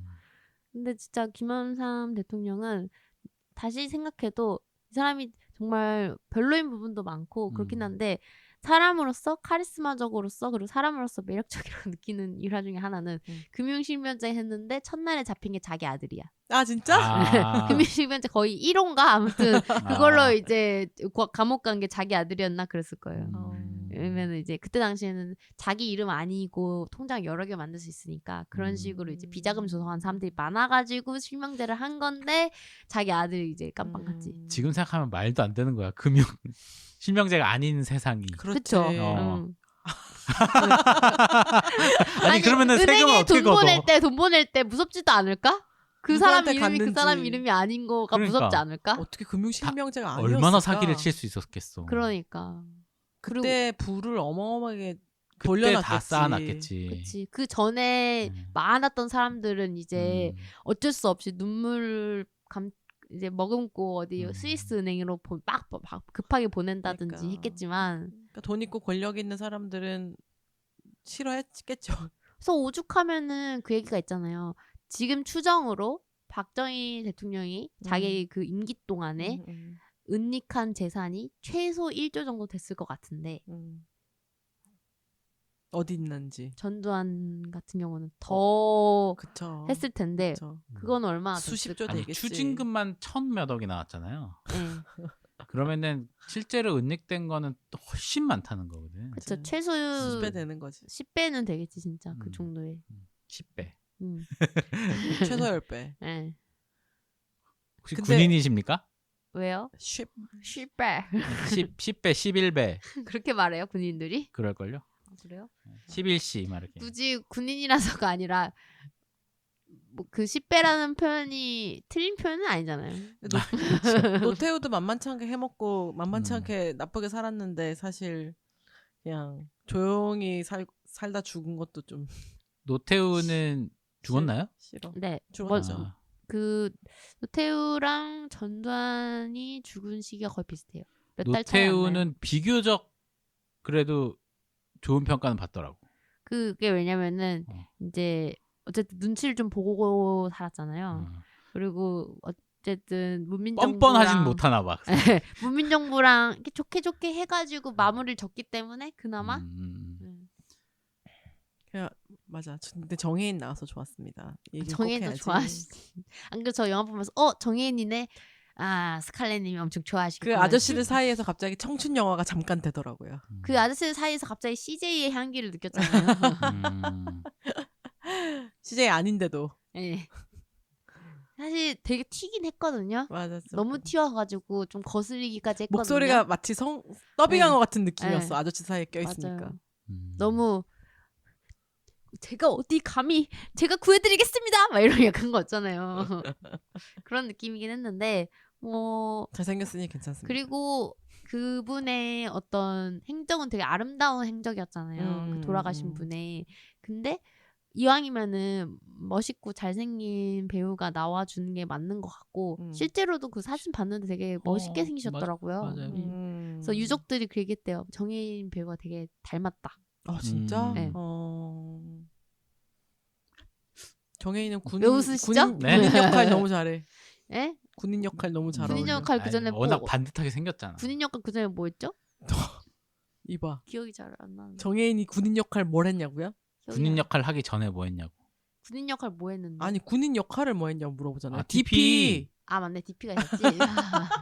아. 야, DP는 정혜인은 DP만 했어. DP만. 그건 아니지만 DP가 되게 더 잘 찍은 것 같아. 아, 그쵸. DP가 더 자연스러워. 더 찰떡이지. 왜 여기서는 이렇게 튀어요? 왜 그러냐면 너무 어리게 나왔어요. 아 너무 아저씨들 사이에 나왔지. 네, 그리고 소령이었거든요 거기서. 소령이면은 그것보다 나이가 좀 35살이래요. 35살이셨대요. 돌아가신 분이 그때 당시 나이가. 네. 그 정도 돼야 돼. 근데 정혜인 그 정도 돼요 나이. 하지만 35에서 40 정도 돼야 소령. 그게 얼굴은 24. 아 근데 그 얼굴이 좀 그렇긴 해. 너무 얼굴이 어린 얼굴이야. 땐 얼굴. 그 친구라고 나오잖아요. 친한 친구라고. 실제로 그 역사에서도 죽임을 당했을 때 당시 사람이 친구래. 되게 친한 사이였대요. 그래서 이제 나중에 본인이 이제 그 큰 병에 걸려서 돌아가셨대요. 근데 그 돌아가실 때 얘기가 이제 내가 그때 그 친구를 배신해가지고 이렇게 벌 받는 거다 이렇게 얘기했대요. 벌을 너무 늦게 받았네. 바로 받아야 되는데. 그래서 이번에 영화가 나오고 영화가 굉장히 흥행을 하면서 제5공화국이라는 드라마 옛날에 했었잖아요. 네. 그 드라마가 요즘 다시 인기가 이덕화. 많았다고. 네. 유튜브에서? 네. 네. 유튜브라든지 뭐 이제 그 드라마 같은 경우는 그게 아마 SBS 드라마였나? 근데 그 드라마는 그게 좀 막 이렇게 비판적인 어조가 아니지 않나요? 저는 안 봐서 모르겠습니다. 제 기억으로는 나름 객관적인 척 하려고 한 게 되게 강했어요. 그래요? 왜냐면 그때 당시가 저희 딱 그 문민정부 때라 가지고 아 그래요? 네, 그 드라마가 우리 저 한 중학생 때인가 나왔어요? 나왔던 드라마로 저는 기억해서 그렇게 최근 드라마 아니에요. 되게 오래된 드라마예요. 거의 20년 다 됐네요. 그 드라마에서도 그 드라마가 이제 그 보여주는 게 그 시절이잖아요. 딱 5공화국 시절. 그죠. 그러다 보니까 좀 중심 에피소드로 많이 그려졌고. 갑자기 김영삼 얘기하니까 네. 어렸을 때 성대모사 많이 했었는데. 지우개 김영삼 지우개 있던 거 기억나십니까? 전 모르죠. 얼굴 이렇게 캐릭터화돼 있는 캐릭터화된 캐리커처로 돼서 신한국당 뭐 이렇게 해가지고 저 지우개는 기억 안 나는데 김영삼이 그 얼굴 캐리커처 좀 해가지고 그 유머집 코미디 그런 거 많았죠. 이런 거 되게 많았어. 그런 거 많았던 것 같아. 확실히 저는 김영삼 대통령 시절의 기억은 사실 없거든요. 왜냐면 그때는 너무 저는 어렸지. 태어난 지 얼마 안 됐을 때라서 저의 기억 속 첫 대통령은 이제 김대중 대통령 때가 제가 첫 기억하는 대통령이고 그때는 대통령에 대한 콘텐츠가 되게 많았어요. 유머화도 많이 하고 뭔가 맞아요. 제 기억에도 사람들이 대통령 얘기도 되게 많이 하고 그게 문민정부 때부터인 것 같아요. 맞아요. 그렇죠. 네. 그 전엔 못했겠죠. 저는 김영삼, 노태우 캐리커처 되게 많이 보고 자랐어요 어렸을 때. 그래서 영화적으로 되게 좋았던 거는 뭐가 있었나요? 아니면은 아까 그 얘기 무슨 얘기 하려고 했는데 영화가 불과 한 10몇 시간 동안의 일이잖아요. 진짜 숨을 못 쉬겠더라고요. 답답해 죽겠다. 진짜. 답답할 수도 있지만 분명히 아는 역사잖아요. 그러니까. 결말을 알거든요. 근데 보는 동안에 어떻게 되는 거지? 어떻게 되는 거지? 어떻게 되는 거지? 나도 결말을 분명히 알고 있는데 이태신이 제발 이겨라. 뭐 이런 거 있잖아. 저 그런 상상도 했어요. 이 영화를 만약에 이 역사 있는 그대로 하지 않고 대체 역사물로 마지막에 반전이 일어나서 그 쿠데타가 실패하는 결말이면 어떨까? 그럼 재밌었을 것 같아. 또. 그래서 그 이후에 정권이 어떻게 되고 이런 것까지도 쫙 나오고 그거는 약간 장편 드라마 형식으로 가도 괜찮을 것 같다. 판타지. 네. 그것도 재밌을 것 같다라는 생각을 했어요. 그런 대체 역사 소설이나 이런 거 되게 옛날에 유행 많이 해가지고 그런 거 많았는데 일제강점기가 끝나지 않고 아직까지 현대까지 있으면 그런 거 있지. 이걸로 해가지고 한 뭐 대체 역사 소설도 많았었고 진짜 조선 왕조가 망하지 않았다면도 구운 같은 드라마도 근데 또 그러면은 뭔가 미래를 알아서 그런가? 또 다른 독재자가 나타날 수도 있겠다라는 생각도 들기는 해요. 그렇죠. 이게 영화가 잘했다고 생각되는 거는 인물이 굉장히 많고 다 남잔데 각자 캐릭터들이 나름 입체적으로 잘 보여져서 헷갈리는 부분이 별로 없었다. 그리고 영화가 엄청 쉬워요. 자막이 또 너무 쉬웠다. 자막이 영화 상황 파악을 되게 잘 도와주더라고요. 그리고 대사가 어려운 게 별로 없었어. 잘 들리고. 맞아. 대사가 너무 잘 들려. 요새 한국 영화 대사 안 들리는 거 되게 많은데 굉장히 딕션이 좋은 배우들이어가지고 정말 잘 들리고 영화가 사실 사람들이 다 아는 역사라고 가정을 해서 좀 불편하게 그릴 수도 있거든요. 예를 들면은 그때 그 사람들인가? 그거 같은 경우는 다 아는 역사인데도 조금 어려워하시는 분들이 있어요. 근데 이 영화 같은 경우는 진짜 어찌 보면은 마치 TV 드라마 극장에 나올 것 같은 거를 영화관으로 옮긴 것처럼 정말 그 앞뒤 사건들에 관련돼서 이해도가 없어도 이해할 수 있게끔 잘 영화가 그쵸. 자막도 아예 그렇게 해주잖아요. 음. 이때 누굴 기다리는 뭐 이런 식으로 이 사람들이 뭐 하고 있는지도 알려주고. 어디 함락 뭐 이렇게 다 예. 설명을 해주잖아. 이때 뭐 이 순간에 예를 들면은 그 용산 이때 이 순간에 서빙고 근데 그 맞아. 순간이 뭐 하는 순간인지를 알려주는 거니까. 맞아. 그게 굉장한 차이점이었어. 맞아요. 그러니까 뭐 오해가 있는 누구들이 모여 있다. 뭐 이런 식으로 보여주는 거니까. 그게 되게 도움이 많이 되더라고. 근데 그럴 수밖에 없는 게 건물이 다 비슷비슷해. 나 그 얘기 하려고 했어. 배경이 다 너무 비슷해서 비슷비슷해. 이게 조금만 그 눈치를 그러니까 조금만 한눈을 팔면은 이게 뭐 반란군인지 진압군인지 이게 공간이 옮겨진 건지 다 몰라. 실내에 있어가지고. 맞아요. 그쵸. 근데 저게 신기한 게 실내에서 주로 찍고 외부 장면이 거의 없는데도 영화 답답하지 않고 맞아. 실제로는 생각해봐요. 물론 액션 장면들이 있긴 한데 실제 액션이 그렇게 많지 않았잖아요. 그리고 맞지. 실제 역사에서도 그렇게 대치 장면이 그렇게 많지 않았거든요. 왜냐면 너무 쉽게 함락이 돼버렸으니까. 함락이랄 것도 없지 뭐. 네, 그런데도 불구하고 영화가 그 서스펜스가 장난 아니다. 뭐 전쟁 씬이 있는 막 엄청 미친 듯이 많은 것도 아닌데 맞아요. 실제로는 그 맨 마지막에 광화문 앞에서 대치하는 그런 일은 없었다고 없었대요. 하더라고요. 그러니까 영화적으로 좀 더 그건 이제 극적인 장치로 나온 장면인 건데 그러니까 그런 장면들까지도 없다고 치면은 진짜 재미없을 수도 있는데 되게 재미있게 영화를 만들었어요.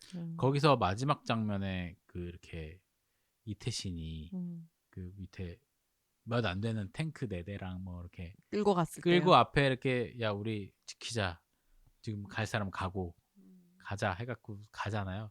그때 뭔가 가슴이 웅장해지잖아요. 그 장면부터가 이제 약간 픽션인 거지. 예. 근데 거기부터 약간 좀 재미는 있었어. 그 부분이 참 눈물도 좀 날 울컥하고. 저기 박 시장님이 먼저 보고 오셨는데 보고 와서 너무 화가 난다. 설명을 못 하겠으니까 빨리 봐라. 그래서 사실 저는 며칠 뒤에 보려다가 이 얘기를 나누려고 그날 저녁에 보고 왔거든요. 근데 영화가 꽤 길잖아요. 근데 진짜 금방 봐지더라. 1시간 50분인가? 2시간 넘었던 것 같아. 영화가 상당히 길었는데 뭐 시간 가는지 몰랐어. 그래서 시간 가는 줄 모르게 영화가 141분이네요. 2시간 20분 정도 되는 그래, 영화 길더라.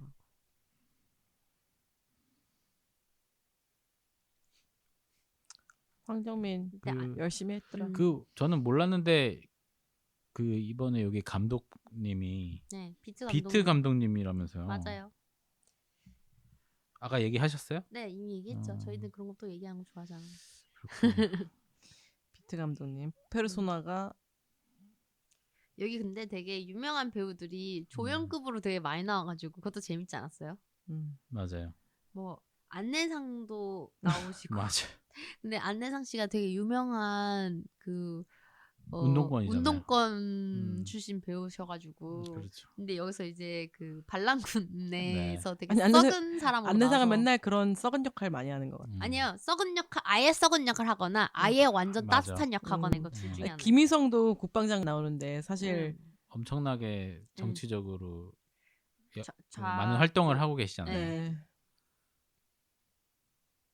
진짜 이준혁도 되게 멋있는 제가 좋아하는 배우인데 여기서 되게 역할이 생각보다 작아가지고 특별 출연으로 나와가지고 전 여기서 김성균 씨 역할도 되게 마음에 들었어요. 맞아요. 네, 연기 되게 너무 좋았어요. 연기 잘하셨어요. 네. 참 이분도 연기를 되게 다양한 역할을 좀 다르게 다 해석해내시는 것 같아서 좀 괜찮았고 그리고 그 누구지 비서실장인가 그 사람도 되게 연기 잘하지 않았어요? 도청하는 사람. 그쵸. 네. 그 사람이 딱 봐도 정말 치밀한 지옥에 나왔던 사람이죠. 네. 맞나? 지옥인가? 봐야 되겠어요. 지옥이었는지 아니 지옥에는 안 나온 것 같아요. 지옥이 아닌가? 그 사람은 지옥에는 안 나왔고 한산에 나왔었는데요. 아무튼 악역 전문입니다. 맞아. 미스터 선샤인에서도 엄청난 악역이었지. 누가요? 아니 저기 갑자기 딴 얘기했어. 딴 거 보다가 죄송해요. 혼잣말. 누구 얘기를 하는 거예요? 김혜성. 아, 김성균 씨는 좀 연기가 되게 폭이 되게 넓은 것 같아요. 악역할 때도 이 사람도 진짜 악역할 땐 진짜 무섭고 선역할 땐 또 선역으로 괜찮고. 네. 오늘 지조님이 못 나오셨잖아요. 네. 그래서 전화 연결을 한번 해볼까 합니다. 여기 또 그거 알아요? 여기서 유인촌 씨 아들도 여기서 나왔던 거 알아요? 진짜? 누구 역할이냐면은 그 이태신의 유성주? 아닌데? 이태신의 누구? 부사관 남윤호. 부관 아, 그 밑에서 나중에 총 겨누는 사람? 네. 헐. 얘가 유인촌 아들이. 유인촌 아들이라고? 근데 왜 남씨야? 가명인가? 둘 중에 한 명이 가명이네. 둘 중에 한 명이 높은 확률로 남윤호 씨의 남씨가 가명이지 않을까요? 유인촌 아들을 썼다고? 유인촌 아들이 연예인이구나. 본명 유대식이네. 아 맞네 얼굴이 아들이네. 그래서 여기 이 영화에서도 되게 참 다양한 사람들이 나온다. 안내상 씨랑 김희성 씨가 나온 것도 재밌지만 유인촌 씨 아들이 나온 것도 재밌었다. 근데 되게 아버지 진영이랑 반대편에 있는 역할을.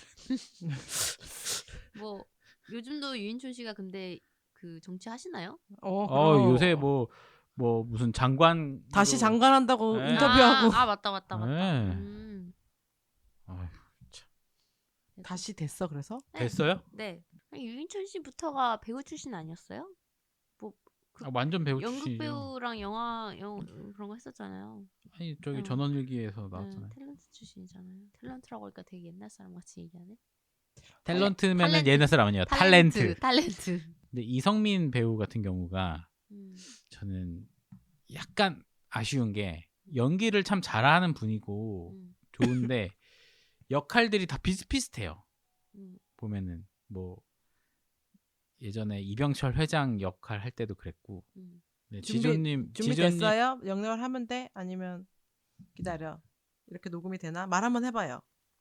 말. 목소리 봐. 지조님. 말.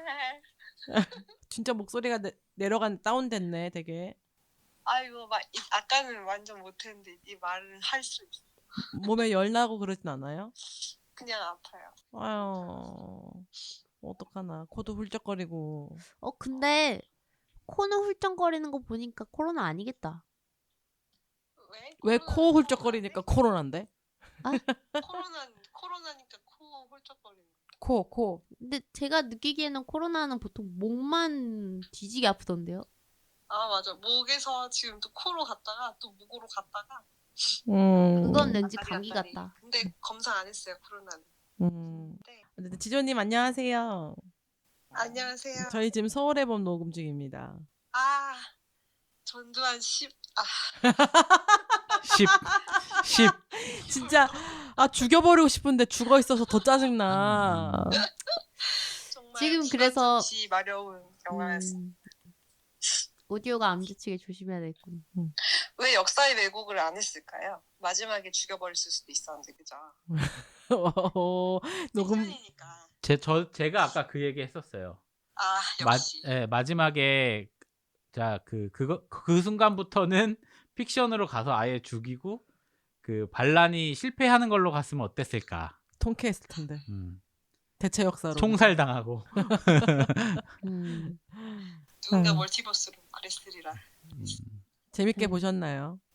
네, 엄청 재밌게 봤고요. 잘 만들었어요, 영화 진짜. 그렇지 않아요? 맞아요. 네. 올해 본 것 중에서 한국 영화로는 탑3에 드는 것 같은데 제가 지금 뭐 시상식은 아니지만 이번에 올해 본 것 중에서 제일 재밌었던 게 콘크리트 유토피아랑 저도 이 영화거든요. 한국 영화 두 편이 다. 한국 올라갔네? 영화 중에서 한국 영화 중에서 놀라지 마. 한국 영화 중에서요. 네. 단호함. 둘 중에 나도 다 보고 나서 뭐가 더 재밌냐 물어봤었거든요. 박 실장님한테. 저는 서울의 봄인데. 저도 서울의 봄이 좀 더 높은 것 같은 게 콘크리트 유토피아는 아무것도 모르는 뉴 콘텐츠잖아요. 근데 서울의 봄은 다 아는 콘텐츠잖아요. 근데도 재미가 너무 있어가지고 그게 진짜 대단한 것 같아요. 그게 진짜다. 네. 서울에 보면 진짜 아는 남자 배우들, 아저씨 배우들 다 나온 거. 진짜. 그냥 연기 잘한다는 아저씨들 다 끌어다가. 그러네. 진짜 그런 것 같다. 송강호만 안 나왔어. 송강호 이경영도 안 나왔고. 송강호 이경영 나왔으면 이제 끝나는 건데. 아, 송강호는 단가가 안 맞아서 아마 안 나왔을 것 같고. 이경영 씨는 어느 역할을 해도 뭔가 잘 어울렸어. 그러니까 너무 이경영이라서. 진행시켜. 근데 네. 이경영은 그 전무님 이미지가 너무 강해서 맞아요. 군인으로 나오면 좀 재미없을 것 같아. 네. 약간 사업가 얼굴이에요. 전투 사업가. 나온다면서. 그리고 너무 요즘 밈으로 많이 소비돼서 이제는 물론 영화 드라마에서도 많이 소비되긴 했는데 요즘에 막 그 영차 이거 있잖아요. 이거랑 진행시켜 이거 있잖아요. 맞아. 이게 너무 그 경영자들 그걸로 너무 웃겨가지고 이제는 이미지가 박혀버려가지고 이미지가 너무 박혀가지고 거기서도 왠지 웃길 것 같아. 땡크 진행시켜 뭔가 권혁수가 대신 나와도 될 것 같은 느낌이다. 지조님 목소리 안쓰럽다. 그러게요. 죄송합니다. 저 영화를 너무 재밌게 봐가지고 지금 그 역사에 지금 그 시대에 갇혀 있거든요. 제가. 아직 못 그때 그 사람들 다 나오셨군요. 보고 진짜? 남산의 부장도 다시 보고 제 다큐멘터리도 5공화국은 보고 5공화국 김영상 다큐멘터리도 보고 진짜? 5공화국 보라니까. 아니 나도 이거 보고 나니까 그때 그 사람들하고 남산의 부장들 다시 보고 싶더라. 되게 추천드려요. 되게 좀 잘 어울려가지고 그 시대에서 나오지 마시고 그때 안에서 이렇게 허우적거려서 노태우, 김영삼, 나무위키 싹 훑고요. 이제 역사 공부를 하기 시작했다. 왜냐면 근현대사잖아요. 네. 근현대사를 그 학교 역사 시간 배우기는 하는데 아무래도 가까운 역사라다 보니까 잘 안 가르쳐요. 맞아. 그리고 시험 공부에도 많이 나오진 않아요. 그래가지고 은근 그냥 이렇게 듣는 내용으로 들어갈 때가 많고 지식을 알게 될 때가 많거든요. 근데 이번 기회에 진짜 자세히 알게 됐고. 그래서 사람들이 더 재밌어하는 것 같아. 아니 요새 젊은 친구들은 또 이 역사를 잘 모른다고. 그쵸. 더 좋은 기회가 된 것 같아요. 굉장히 그 분노에 차 있었는데 그 김영삼 관련 유튜브를 보면서 조금 해소가 됐습니다. 소화제. 어쨌든 척결이 됐다. 네. 그리고 우리끼리 얘기를 할 때도 말했지만 이제 우리 때는 12.12 사태라고 배웠는데 요즘엔 12.12 군사반란으로 배우고 있어가지고 이제 우리 때가 더 애매모호하게 그냥 계속 정말 과정을 우리 배운 기억이 하나도 없잖아요. 맞아. 그냥 12.12 그냥 사태를 통해서 그냥 그때 하룻밤에 전두환이 차지했다 끝. 이거 맞아. 진짜 이번 영화 좋았어요. 공부하는 느낌이었어요. 아마 그때만 해도 다 요직에 전두환 똘마니들이 있어가지고 뭐 교과서를 새로 제대로 바꾼다거나 이런 것들을 제대로 못했을 수도 있죠. 압박을 넣었을 수도 있고. 그리고 근데 그런 거 생각하면은 우리나라 근현대사는 진짜 노다지다.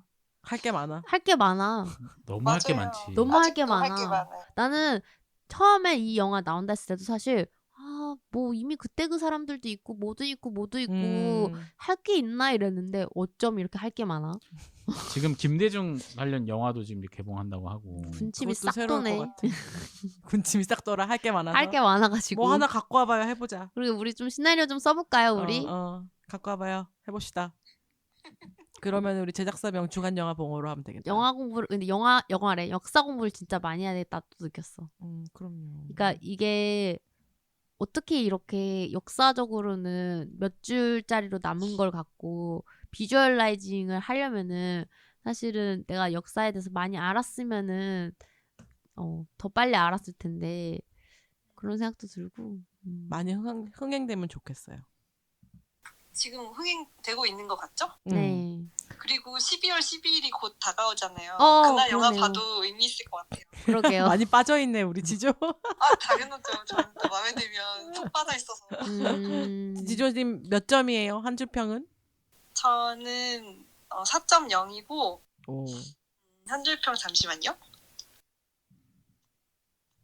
아파도 목소리가 이쁘다. 조금 더 매력 있는 느낌인데. 허스키해서. 좀 더 잘 들리시게 마이크를 좀 더 가까이 둘게요. 정면에 두라는 것 같아요. 한 줄평 메모장에 적었던 거 찾았어요. 영화 보면서 그 제가 역사에 대해서 자세히 알게 됐다고 했잖아요. 근데 그 순간마다 사람들이 야 그만하자라는 순간들이 되게 많더라고요. 도망가자. 실제로 노태우는 자살하고 싶었다고 자기 자서전에서 얘기를 했었대요. 알아요? 몰라요. 처음 들었어요. 처음 들었어. 그 구사단이 쳐들어올 때 피트 벙커로 쳐들어올 때 자기가 잘못됐다는 생각이 들어가지고 너무 쫄려서 자살하고 싶었대요. 근데 이제 친구분께서 굉장히 용기를 주신 거죠. 정말 좋은 친구다. 대머리 부가 이렇게 너무 대머리 용기를 뽐뿌. 주셔가지고 혹시 그때도 대머리였나요? 그쵸. 거의 반대머리쯤 됐던 것 같은데요. 소갈머리만 남은. 반대머리. 네. 그 대머리 새싹이 보이는. 아무튼 노태우도 되게 쫄았다고 하고 여러 사람들이 이렇게 말릴 수 있는 순간이 많았는데 맞아. 그게 안 말려가지고 그런 역사가 탄생을 하게 된 것 같아요. 그래가지고 저는 막을 수 있었던 수많은 순간들에 대하여라고 한 줄 평을 남기겠습니다. 막을 수 있었던 수많은 실제로 순간들. 그 회의할 때 사람들이 막 야야 그만하자 두하나 막 이러잖아요. 장군 어. 이러잖아요. 그래서 그런 사람들이 아무리 이렇게 좀 나쁜 사람들이었지만 좀 그 바보 같은 머리들 수가 많잖아요. 수로서 좀 대응을 했으면 어떨까. 그래 아예 못하게 뭐 좀 막아보든가. 아예. 네. 이건 아니다. 그러니까 그런 사건 그런 순간들이 좀 너무 아쉽더라고요. 역시 우리 한 줄평 제조기 지조. 아 또 제가 최고인가요? 와. 처음으로 깔았습니다. 이제 다른 사람도 한 줄평 아직 안 했어. 그래요 제가 처음이요. 어떻게 한 줄평 그리고- 같이 듣고 마무리하실래요? 그리고 그 정우성 연기 너무 잘하지 않았어요? 연기 잘했죠. 나는 황정민보다 정우성 연기가 더 좋았어. 군인 역에 되게 잘 어울리던데 정의로운 군인. 맞아. 어쩔 때는 그리고 되게 화나서 얘기하는 거 있잖아요. 욕하고. 내가 너희 새끼들 다 벙커로 뭘로 다 머리 깨부실 거야 막 이런 거. 뭘로 다 밀어버릴 거야 막 명대 이러잖아요. 사람이었어요. 네. 탱크로 다 머리 딴으로 묶여버린다. 다 밀어버린다고. 근데 네. 그 사람이 원래 그렇게 얘기를 했대요. 실제로. 실제로 그렇게 했다고 저 그 음성 들었어요. 남아 있더라고. 그때 밀어버렸어야 되는데.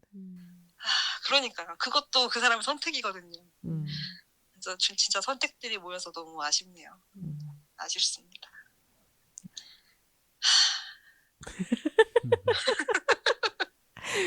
다른 분 한 줄평 듣고 끊으실까? 아니면은 어떻게 할래요? 끊을까? 전 방송으로 듣겠습니다. 아 그래. 알겠습니다. 역시 오늘도 깨꼬리 지조님 좋은 한 줄평 감사합니다. 깨꼬리 이 목소리는 깨꼬리는 아닌 거 아니에요? 코로나 깨꼬리. 감기 조심하시고요. 에잉. 우리는 다음 노는 때 봐요. 네, 안녕. 푹 쉬세요. 안녕. 한 줄평 박 실장님. 저는 한 줄평은 한참 고민을 했었는데 한 줄평을 준비를 못했어요. 네. 고민해보세요. 고민을 계속 했었어요. 근데 그냥 이렇게 풀어서 그냥 말로 설명을 하면 현실에서 일어났던 일들보다 현실 그 자체에서 일어나는 분노를 오히려 낮춰서 영화를 만든 약화시켜서 그러니까 현실이 더 분노가 치밀을 건데 영화이기에 이만한 거다라는 생각이 들었어요. 그런가요? 이 영화 보고 길길이 날뛰는 사람들 많았는데 그렇기도 실제는 했고 더 했을 거다. 그렇기도 했고 의도된 분노라는 생각도 들었어요. 아, 분노의 감정을 일부러 끌어올렸다? 답답하고 분노한 감정을 일부러 이렇게 답답하게 만들었다. 네. 근데 뭔가 문장으로 정리가 안 돼가지고 계속 쓰고지고 하다가 그냥 이렇게 표현을 하겠습니다. 썼다 지웠다. 네, 평점은 이제 4.0 드리겠습니다. 네. 일단 배우들 캐스팅이 너무 좋았고 뭐 연출이나 이런 것들이 굉장히 군더더기 없이 딱 필요한 만큼 쉽게 잘 표현이 돼서 좋았습니다. 서스펜스도 훌륭했고요.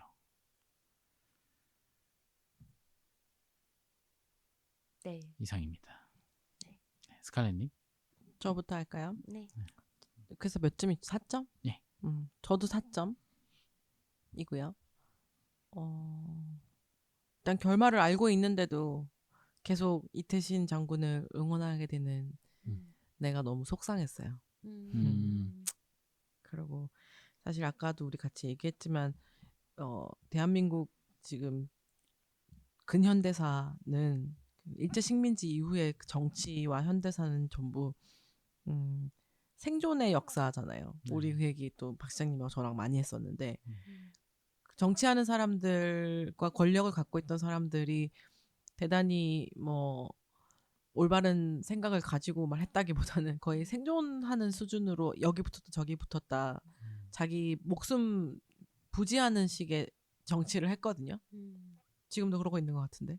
제가 얼마 전에 얘기했던 게 근현대사를 돌아봤을 때 현재도 마찬가지고 이 정치인들이라든가 아니면 국가의 권력자들이나 뭐 군인도 마찬가지고 뭔가 대의를 위해서 본인이 어떤 사명감을 가지고 일하는 사람들은 아주 극소수고 대부분은 그 자신의 출세와 영광과 생존 그것에 점철되는 그런 그쵸.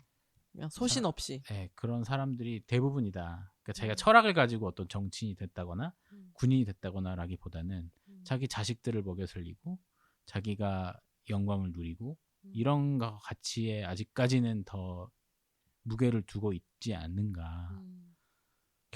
근데 그게 또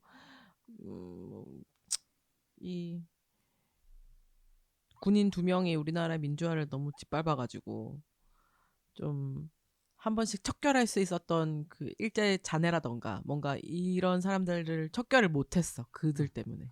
그러고 다 온전히 떵떵이 누리다가 돌아가신 분들 너무 많고 잘 살다가 부끄럽고 비겁하고 무능한 대한민국 생존의 역사입니다. 한 주평. 그거의 한 조각이죠. 이게 12.12가. 빅 조각이죠. 빅 조각이죠. 빅 피스. 네, 더덕님요?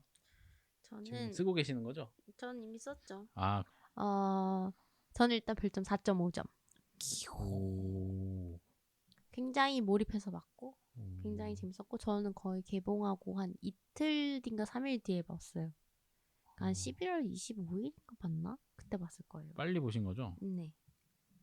그때는 이제 입소문이 이만큼까지 나 있진 않았는데 영화에 대한 기대감이 좀 있었고 이 보기 전에 그 요즘에 무슨 PD님이죠? 갑자기 PD님 이름이 기억 안 나는데 유명한 예능 PD 있잖아요. 나영석? 나영석이 하는 채널에 그 황정민이랑 정우성이 나와가지고 돼지고기 구워 먹으면서 이제 얘기하면서 이제 영화 홍보하는 그 네. 영상을 보다가 보고 싶은 거예요, 영화가. 그래서 심지어 영화 얘기하는 부분은 아예 넘기고 나 이거 빨리 영화 보러 가야지 이런 생각했어요. 그래서 진짜로 황정민이랑 정우성이 나온다. 이것만 알고 간 거예요. 저는 원래 그렇게 하고 가는 거 좋아하거든요. 정보를 많이 듣는 거 싫어하지. 네. 영화에 대한 어떤 편견이나 저만의 선입견이 생기는 거 안 좋아해가지고 영화 너무 재밌었어요. 그래서 더 즐길 수 있었어요. 뭐 영화에 대해서 사람들이 좋다 싫다 이런 얘기를 하기 전에 제가 먼저 가서 봤으니까 참 보면서 느낀 거는 어찌 보면은 이 영화에 나온 전두광이라는 사람의 광기에 가까워 보이는데 이 광기가 성공할 수 있었고 광기가 어떤 이성과 시스템과 프로토콜과 이런 거를 다 지배할 수 있었던 거는 어찌 보면 이 시대적인 상황 그런 거가 그쵸. 세팅이 되었기 때문인데 가끔 무서워요. 우리가 이제는 많이 이성적이어졌고 많이 합리적으로 이제 좀 규정화되었다고 생각하는 이 시스템이 언제든지 이런 전두광 같은 사람의 광기에 또 무너질 수도 있어지면 어떡하지? 뭐 그런- 미국도 트럼프 관계에 무너진 그쵸. 것처럼. 예. 그런 어떤 무서움? 음. 요즘에 뭐 전쟁도 있고 뭐 아, 이런 거 진짜. 보면은 사람들이 더 이 일상의 소중함을 많이 소중히 여기고 이런 게 그냥 이루어지는 게 아니라는 거를 영화를 보면서 좀 더 다시 깨달았으면 좋겠고 저도 물론 그래야 되겠지만 너무 바쁘고 힘들지만 그 와중에도 일상을 지켜야 한다는 마음으로 좀 더 주변을 관심 있게 주변에서 일어나는 어떤 이슈들에 더 관심을 가져야겠다 라는 생각을 했습니다. 광기에 지배당하지 않게끔. 정치적 참여라는 게 사실 별거 아니고 그냥 음. 돌아가는 걸 좀 더 관심을 갖는 거죠. 관심을 갖는 거니까.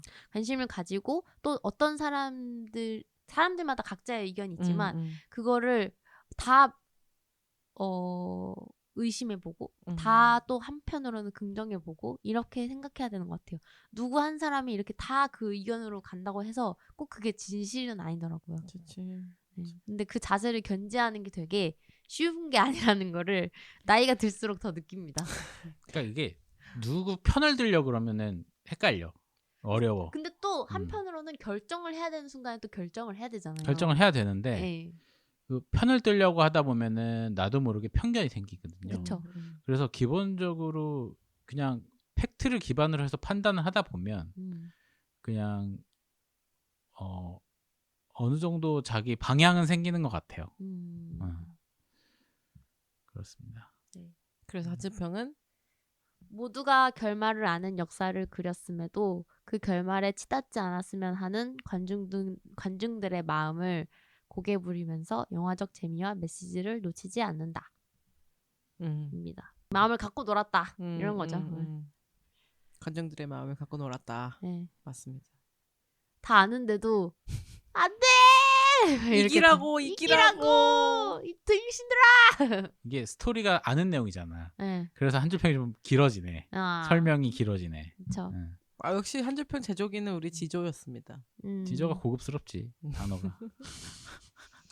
저희 이번 방송은 여기까지 하고 네. 다음 방송은 넷플릭스 오리지널 독전 2입니다. 입니다. 네.